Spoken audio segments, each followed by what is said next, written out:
ಆದಿನಾಥ ಸಮಾರಂಭಾಂ ಶಂಕರಾಚಾರ್ಯ ಮಧ್ಯಮಾಂ ಪರಮಾನಂದನಾಥ ಪರ್ಯಂತಾಂ ಮುಂದೆ ಗುರು ಪರಂಪರಾಂ. ಗುರುಬ್ರಹ್ಮ ಗುರುರ್ವಿಷ್ಣು ಗುರುದೇವೋ ಮಹೇಶ್ವರಃ ಗುರು ಸಾಕ್ಷಾತ್ ಪರಬ್ರಹ್ಮ ತಸ್ಮೈ ಶ್ರೀ ಗುರವೇ ನಮಃ. ಭಜೆ ಶ್ರೀಚಕ್ರ ಮಧ್ಯಸ್ಥಾಂ ದಕ್ಷಿಣೋತ್ತರಯೋ ಸದಾಂ ಶ್ಯಾಮಾ ವಾರ್ತಾಳಿ ಸಂಸೇವ್ಯಾಂ ಭವಾನೀಂ ಲಲಿತಾಂಬಿಕಾಂ. ಶ್ರೀ ಗುರುಭ್ಯೋ ನಮಃ. ಶ್ರೀಮಾತ್ರೇ ನಮಃ. ಈ ಹಿಂದೆ ಮಹಾಲಕ್ಷ್ಮಿ ಆವಿರ್ಭಾವದ ವಿಡಿಯೋ ಹಾಕಿದಾಗ ಹೇಳಿದ್ದೆ, ವರಮಹಾಲಕ್ಷ್ಮಿ ಹಬ್ಬದ ಬಗ್ಗೆ ಯಾರಿಗೆಲ್ಲ ಸಂದೇಹ ಇದೆ ಕಮೆಂಟ್ ಮಾಡಿ ನಾನು ಉತ್ತರ ಕೊಡ್ತೀನಿ ಅಂತ ಹೇಳಿದ್ದೆ. ಆದ್ರಿಂದ ಈ ದಿನ ಅವರು ಕೇಳಿದಂತಹ ಪ್ರಶ್ನೆಗಳಿಗೆ ಅಂದ್ರೆ ಸಂದೇಹಗಳಿಗೆ ಉತ್ತರವನ್ನ ಕೊಡಬೇಕು ಅನ್ನೋ ಉದ್ದೇಶದಿಂದ ಈ ವಿಡಿಯೋ ಮಾಡ್ತಾ ಇದ್ದೀನಿ. ಮೊದಲನೇದಾಗಿ ಕೇಳಿರೋಂಥದ್ದು, ಈ ವರ್ಷ ವರಮಹಾಲಕ್ಷ್ಮಿ ಹಬ್ಬವನ್ನ ಯಾವ ದಿನ ಮಾಡಬೇಕು ಅಂತ ಕೇಳಿದ್ದಾರೆ. ಅಂದ್ರೆ 21ಕ್ಕೆ ಮಾಡ್ಬೇಕಾ 28ಕ್ಕೆ ಮಾಡ್ಬೇಕಾ ಅನ್ನೋದು ಬಹಳಷ್ಟು ಜನಕ್ಕಿರ್ತಕ್ಕಂತಹ ಸಂದೇಹ. ನಾವು ವರಮಹಾಲಕ್ಷ್ಮಿ ವ್ರತ ಕಲ್ಪವನ್ನ ಒಂದ್ಸರಿ ನೋಡಿದ್ರೆ, ಅಂದ್ರೆ ಈ ವ್ರತದ ಉಲ್ಲೇಖ ಎಲ್ಲಿ ಬರುತ್ತೆ ನಮ್ಗೆ ಅಂದ್ರೆ ಭವಿಷ್ಯೋತ್ತರ ಪುರಾಣದಲ್ಲಿ ಸಾಕ್ಷಾತ್ ಪರಮೇಶ್ವರನೇ ಪಾರ್ವತಿ ದೇವಿಗೆ ಉಪದೇಶ ಮಾಡಿರ್ತಕ್ಕಂತಹ ವ್ರತ ವಿಧಾನ ಯಾವುದು ಅಂದ್ರೆ ವರಮಹಾಲಕ್ಷ್ಮಿ ವ್ರತ. ಅದರಲ್ಲಿ ಚಾರುಮತಿ ಅಂತಕ್ಕಂತಹ ಸದ್ಗುಣ ಸಂಪನ್ನಳು ಆದಂತಹ ಆ ಸ್ತ್ರೀಯ ಭಕ್ತಿಗೆ ಮೆಚ್ಚಿ ಶ್ರೀ ಮಹಾಲಕ್ಷ್ಮಿ ಅಮ್ಮನವರೇ ಆ ಚಾರುಮತಿಯ ಕನಸಿನಲ್ಲಿ ಬಂದು ಶ್ರಾವಣ ಮಾಸದ ಶುಕ್ಲ ಪಕ್ಷ ಪೌರ್ಣಮಿಗೆ ಮೊದಲು ಬರ್ತಕ್ಕಂತಹ ಶುಕ್ರವಾರದ ದಿನ ನನ್ನ ಆರಾಧನೆಯನ್ನ ಮಾಡು ಅಂತ ಹೇಳಿದ್ರಂತೆ ಶ್ರೀ ಮಹಾಲಕ್ಷ್ಮಿ ಅಮ್ಮನವರು. ಅಂದ್ರೆ ಕೆಲವರು ಹೇಳ್ತಾರೆ ಶ್ರಾವಣ ಮಾಸದ 2ನೇ ಶುಕ್ರವಾರದಲ್ಲೇ ವರಮಹಾಲಕ್ಷ್ಮಿ ಹಬ್ಬ ಮಾಡಬೇಕು ಅಂತ ಹೇಳ್ತಾರೆ. ಆದ್ರೆ ವ್ರತಕಲ್ಪದಲ್ಲಿ ನೋಡಿದ್ರೆ ಹಾಗಿಲ್ಲ. ಪೌರ್ಣಮಿಗೆ ಮೊದಲು ಬರ್ತಕ್ಕಂತಹ ಶುಕ್ರವಾರವೇ ಮಾಡಬೇಕು ಅನ್ನೋದು ಶಾಸ್ತ್ರ ಹೇಳುತ್ತೆ. ಹಾಗಾಗಿ ಈ ವರ್ಷ ಬಹಳ ವಿಶೇಷವಾಗಿ 2 ವಾರಗಳು ಕೂಡ ವರಮಹಾಲಕ್ಷ್ಮಿ ವ್ರತವನ್ನ ಆಚರಣೆ ಮಾಡಬಹುದು ಅಂತಲೂ ಕೂಡ ಹೇಳ್ತಾ ಇದ್ದಾರೆ. ಅಂದ್ರೆ ಈಗ ಸ್ತ್ರೀಯರಿಗೆ ಈ ಮುಟ್ಟಿನ ಸಮಸ್ಯೆ ಇರುತ್ತೆ. ಅಂದ್ರೆ ಈ ವಾರದಲ್ಲಿ ಯಾರಿಗೆಲ್ಲ ಮಾಡಕ್ ಆಗಿರಲ್ಲ ಅವ್ರು ನೆಕ್ಸ್ಟ್ ವಾರನೂ ಮಾಡಬಹುದು. ಆತರ ಒಂದು ಆಫರ್ ಇದೆ ಅಂತಲೇ ಹೇಳ್ಬೋದು. ಇನ್ನೊಬ್ರು ಕೇಳಿದ್ರು, ವರಮಹಾಲಕ್ಷ್ಮಿ ಪೂಜೆಯನ್ನ ಯಾವ ವಿಧಾನದಲ್ಲಿ ಮಾಡಬೇಕು ಅಂತ. ಅಂದ್ರೆ ಸ್ತ್ರೀ ದೇವತೆಗಳ ಪೂಜೆಯನ್ನ ಶಾಸ್ತ್ರೋಕ್ತವಾಗಿ ಮಾಡ್ತಕ್ಕಂಥವ್ರು ಶ್ರೀ ಸೂಕ್ತವನ್ನ ಬಳಸಿ ಪೂಜೆಯನ್ನ ಮಾಡ್ತಾರೆ, ಅದು ಶಾಸ್ತ್ರ ಹೇಳುತ್ತೆ. ಹಾಗೆ ಶ್ರೀ ಸೂಕ್ತವನ್ನ ಪ್ರತಿಯೊಬ್ರು ಪಾರಾಯಣ ಮಾಡಬಹುದಾ ಅಂತ ಕೂಡ ಕೇಳಿದ್ರು. ಖಂಡಿತವಾಗ್ಲೂ ಮಾಡಬಹುದು. ಆದ್ರೆ ವೇದ ಮಂತ್ರಗಳನ್ನ ಹೇಳುವಾಗ ಸ್ವರದೋಷ ಇಲ್ಲದೆ ಹೇಳ್ಬೇಕಾಗತ್ತೆ. ಆದ್ರಿಂದ ಚೆನ್ನಾಗಿ ಕಲಿತು ಬಂದ್ರೆ ಮಾತ್ರ ಪಾರಾಯಣ ಮಾಡಿ. ಇಲ್ಲ ಅಂದ್ರೆ ಮಹಾಲಕ್ಷ್ಮಿ ಅಮ್ಮನವರದು ಬೇರೆ ಯಾವುದೋ ಒಂದು ಶ್ಲೋಕದಿಂದ ಕೂಡ ನೀವು ಈ ಪೂಜೆಯನ್ನ ಮಾಡ್ಕೋಬಹುದು. ಮಹಾಲಕ್ಷ್ಮಿ ಗಾಯತ್ರಿ ಮಂತ್ರ ಇರುತ್ತೆ, ಅದನ್ನು ಕೂಡ ಪ್ರತಿ ಉಪಚಾರದಲ್ಲೂ ಆ ಗಾಯತ್ರಿ ಮಂತ್ರವನ್ನ ಹೇಳ್ತಾ ಮಹಾಲಕ್ಷ್ಮಿ ಅಮ್ಮನವರ ಮೂಲ ಮಂತ್ರವನ್ನ ಹೇಳ್ತಾ ಕೂಡ ಪೂಜೆಯನ್ನ ಮಾಡ್ಕೊಳ್ಬಹುದು. ಯಾರೆಲ್ಲ ಈ ಶ್ರೀ ಸೂಕ್ತದ ಪಠನೆಯನ್ನ ಪಾರಾಯಣವನ್ನ ಮನೆಯಲ್ಲಿ ಮಾಡ್ತಾ ಇರ್ತಾರೋ ಅವರಿಗೆ ಧನಾಭಿವೃದ್ಧಿ ಅನ್ನೋದು ಆಗುತ್ತೆ, ಸಿರಿ ಸಂಪತ್ತುಗಳು ಹೆಚ್ಚಾಗುತ್ತೆ ಅಂತ ಹೇಳ್ತಾರೆ. ಆದ್ರಿಂದ ಪ್ರತಿಯೊಬ್ಬರು ಶ್ರೀ ಸೂಕ್ತವನ್ನ ಕಲಿತು ಪಾರಾಯಣ ಮಾಡಬೇಕು ಅಂತಾನೆ ಹೇಳ್ತೀನಿ. ಇನ್ನು ಕಳಶಕ್ಕೆ ಯಾವ ಯಾವ ವಸ್ತುಗಳನ್ನ ಹಾಕಬೇಕು ಅಂತ ಕೇಳಿದ್ರು. ಈಗ ಬಹಳಷ್ಟು ಜನ ಕಳಶದಲ್ಲಿ ನೀವು ಕವಡೆ ಹಾಕಿ, ಗೋಮತಿ ಚಕ್ರ ಹಾಕಿ, ಕಮಲದ ಬೀಜ ಹಾಕಿ, ಬಹಳಷ್ಟು ಜನ ಬಹಳಷ್ಟು ವಿಧಾನದಲ್ಲಿ ಕಳಶ ಸ್ಥಾಪನೆಯನ್ನ ಹೇಳ್ಕೊಡ್ತಾ ಇದ್ದಾರೆ. ಆದ್ರೆ ವೇದೋಕ್ತವಾಗಿ ನಾವು ಯಾವ ರೀತಿ ಕಳಶ ಸ್ಥಾಪನೆಯನ್ನ ಮಾಡಬೇಕು ಅಂತ ನೋಡಿದ್ರೆ ಆ ಕಳಶದಲ್ಲಿ ಯಾವ ಯಾವ ವಸ್ತುಗಳನ್ನ ಹಾಕ್ಬೇಕು ಇದನ್ನು ಹೇಳ್ಬಿಡ್ತೀನಿ.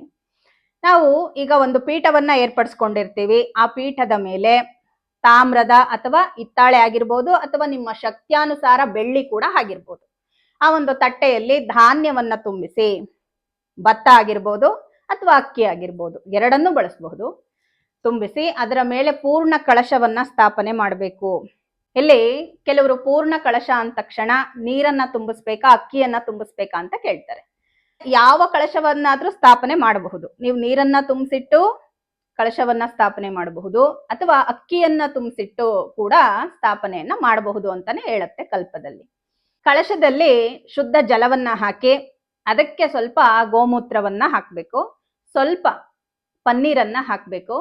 ಇನ್ನು ಆ ಕಳಶದ ಮೇಲೆ ಕೈಯನ್ನ ಇಟ್ಟು ಮಂತ್ರವನ್ನ ಹೇಳಬೇಕು. ಕಲಶಸ್ಯ ಮುಖೇ ವಿಷ್ಣು ಕಂಠೇ ರುದ್ರ ಸಮಾಶ್ರಿತಾಃ ಮೂಲೆ ತತ್ರ ಸ್ಥಿತೌ ಬ್ರಹ್ಮ ಮಧ್ಯೆ ಮಾತೃಗಣಾ ಸ್ಮೃತಾಃ ಕುಕ್ಷೌತು ಸಾಗರಾ ಸರ್ವೇ ಸಪ್ತದ್ವೀಪಾವ ಸುಂದರ ಋಗ್ವೇದೋ ಯಜುರ್ವೇದೋ ಸಾಮವೇದೋತ್ಯತರ್ವಣಃ ಅಂಗೈಶ್ಚ ಸಹಿತ ಸರ್ವೇ ಕಲಸಾಂಬುಸಮಾಶ್ರಿತಾಃ ಅಂತ ಹೇಳಿ ಕಳಶದ ಮೇಲೆ ಕೈಯನ್ನ ಇಟ್ಟು ಈ ಮಂತ್ರವನ್ನ ಹೇಳಿದ್ರೆ ಕಳಶ ಸ್ಥಾಪನೆ ಆಗುತ್ತೆ. ಅದರಲ್ಲಿ ಮತ್ತೆ ನಾವು ಜಲಗಳನ್ನೆಲ್ಲ ಆವಾಹನೆ ಮಾಡಬೇಕು.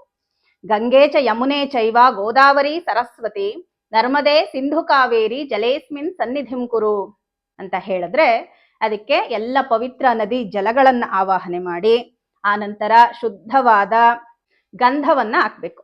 ಅರಿಶಿಣ, ಕುಂಕುಮ ಮತ್ತೆ ಕೆಲವೊಂದು ಸುಗಂಧ ದ್ರವ್ಯಗಳನ್ನ ಹಾಕ್ಬೇಕು. ಮಹಾಲಕ್ಷ್ಮಿಗೆ ಸುಗಂಧ ದ್ರವ್ಯಗಳು ಅಂದ್ರೆ ಬಹಳ ಪ್ರೀತಿ. ಎಲ್ಲಿ ಸುಗಂಧ ಭರಿತವಾದ ವಾತಾವರಣ ಇರುತ್ತೋ ಅಲ್ಲಿ ಶ್ರೀ ಮಹಾಲಕ್ಷ್ಮಿ ಅಮ್ಮನವರು ವಾಸ ಇರ್ತಾರೆ ಅಂತ ಕೂಡ ಹೇಳ್ತಾರೆ. ಅದಕ್ಕೆ ನಾವೇನ್ ಮಾಡ್ಬೇಕು ಅಂದ್ರೆ ಈಗ ಜಾಕಾಯಿ, ಜಾಪತ್ರೆ, ಲವಂಗ, ಸ್ವಲ್ಪ ಚಕ್ಕೆ, ಏಲಕ್ಕಿ, ಪಚ್ಕರ್ಪೂರ, ಜವ್ವಾದು ಇಷ್ಟನ್ನ ಪುಡಿ ಮಾಡಿ ಇಟ್ಕೋಬೇಕು. ಈ ಪುಡಿಯನ್ನು ಕೂಡ ಕಳಶದಲ್ಲಿ ಹಾಕ್ಬೇಕು. ನಂತರ ನವರತ್ನಗಳನ್ನ ಹಾಕ್ಬೇಕು ಅಂತ ಹೇಳ್ತಾರೆ. ನವರತ್ನಗಳಿಲ್ಲ ಅನ್ನೋರು ಒಂದು ಚಿನ್ನವನ್ನ ಅಥವಾ ಚಿನ್ನದ ಯಾವುದಾದರೂ ಒಂದು ಉಂಗುರನೋ ಅಥವಾ ಏನೋ ಒಂದು ಒಡವೆಯನ್ನ, ಚಿಕ್ಕದಾಗಿರೋ ಅಂತಹ ಚಿನ್ನದ ಒಡವೆಯನ್ನ ಅದ್ರಲ್ಲಿ ಹಾಕ್ಬೇಕು. ಮತ್ತೆ ಒಂದು ಬೆಳ್ಳಿ ಕಾಯಿನ್ ಅನ್ನ ಹಾಕ್ಬೇಕು. ಮತ್ತೆ ಒಂದು ನಾಣ್ಯವನ್ನ ಹಾಕ್ಬೇಕು. ಲಾವಂಚದ ಬೇರನ್ನು ಹಾಕ್ಬೇಕು. ಅಂದ್ರೆ ಕಳಶವನ್ನ ನಾವು ಕದಲಿಸಿ ತೆಗೆದ ಮೇಲೆ ಆ ಜಲವನ್ನೆಲ್ಲ ಮನೆಯಲ್ಲಿ ಪ್ರೋಕ್ಷಣೆ ಮಾಡೋದ್ರಿಂದ ಕೂಡ ಮಹಾಲಕ್ಷ್ಮಿ ಅಮ್ಮನವರ ಸಂಪೂರ್ಣ ಅನುಗ್ರಹ ಅನ್ನೋದು ಸಿಗುತ್ತೆ. ಆ ಸುಗಂಧ ಪರಿಮಳದಲ್ಲೇ ಶ್ರೀ ಮಹಾಲಕ್ಷ್ಮಿ ಅಮ್ಮನವರು ವಾಸ ಆಗಿರ್ತಾರೆ. ಆದ್ರಿಂದ ಅದಕ್ಕೆ ಕೇವಲ ಸುಗಂಧ ದ್ರವ್ಯಗಳನ್ನ ಮಾತ್ರವೇ ಹಾಕ್ಬೇಕು. ಇದು ಶಾಸ್ತ್ರೋಕ್ತವಾಗಿ ಕಳಶ ಸ್ಥಾಪನೆ ಮಾಡೋದನ್ನ ನಾನು ಹೇಳ್ತಾ ಇದ್ದೀನಿ. ಇದನ್ನೇ ಹಾಕ್ಬೇಕು ನಾನು ಹೇಳಿದ್ದನ್ನೇ ಅನ್ನೋದು ನನ್ನ ಉದ್ದೇಶ ಅಲ್ಲ.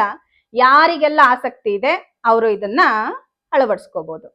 ಮತ್ತೆ 5 ವಿಳ್ಳೆದೆಲೆಯನ್ನ ಕಳಶಕ್ಕಿಡಬೇಕು. ಅದರ ಜೊತೆಗೆ ಒಂದು ಗೊನೆ ಮಾವಿನ ಸೊಪ್ಪನ್ನು ಕೂಡ ಕಳಶಕ್ಕಿಡಬೇಕಾಗತ್ತೆ.